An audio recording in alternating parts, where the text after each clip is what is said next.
Alright, bro, I'm looking at my list here, and I'm thinking, yo, we're on 7, guys. Footballers. So just to go out and be controversial, I'm going to go a bit out of the football sport now. I'm going to go into a sport that, growing up, I've probably seen. I'm just going to tell you the sport's tennis.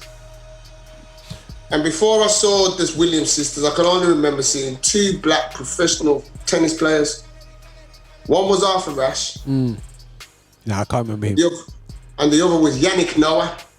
Oh, Yannick, man. I remember Yannick with the dread. With the man, the dread, yeah. Yannick Noah, but I'm choosing Arthur Ashe.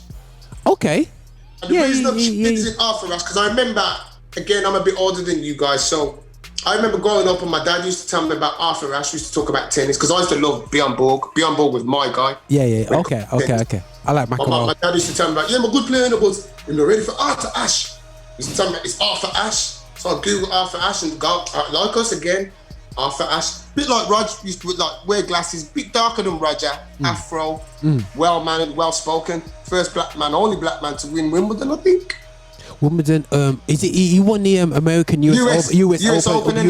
Yeah. So, but for me again, it was reason why I chose him because again, as a kid growing up in the 80s, all I used to see is white faces. Oh, bro, all these sports were predominantly white faces. Yeah, man. White faces, yeah, 100%. So, growing up in that era, you think, well, I can't do that because there's no black people there. But boom, we saw Arthur Ashe. So Arthur Ashe gave me a light bulb. Not that I wanted to play tennis, but at least I knew I got someone I can aspire to, someone I can draw off. Yeah. You know what I mean? I'm sure Arthur Ashe, he died of heart. I'm sure didn't he die of contaminated? I'm sure he died of AIDS or something like that. He got contaminated blood. Oh Lord. Or something like that, if I'm not mistaken. Arthur Ashe died by, I think he got contaminated blood, HIV, and he died. But again, Arthur Ashe, for me, as a black kid growing up, it was just, for me again, as I wrote here, black man winning in a white dominated sport. Yeah, man.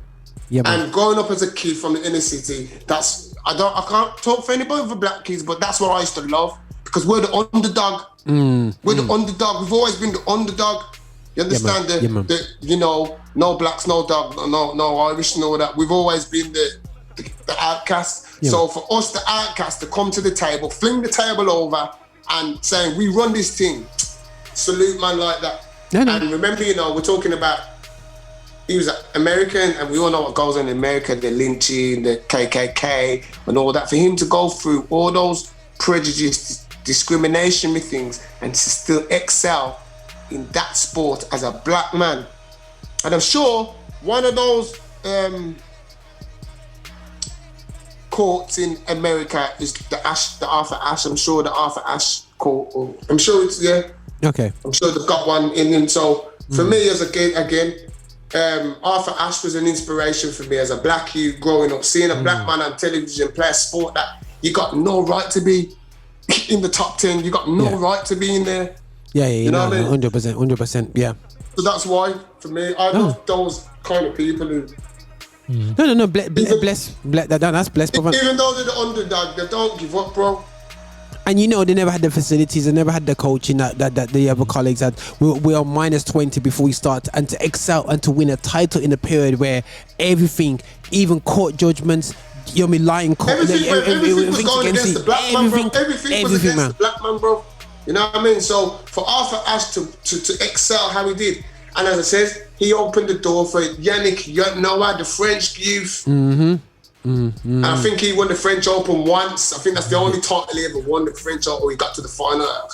But I remember Yannick Noah. I just remember his locks. He was tall and he had locks. You know what I mean? And, again, as I said, as a black youth, very impressionable, these are the people I looked up to. These are the sporting people I aspired to want to, replicate. Yeah, what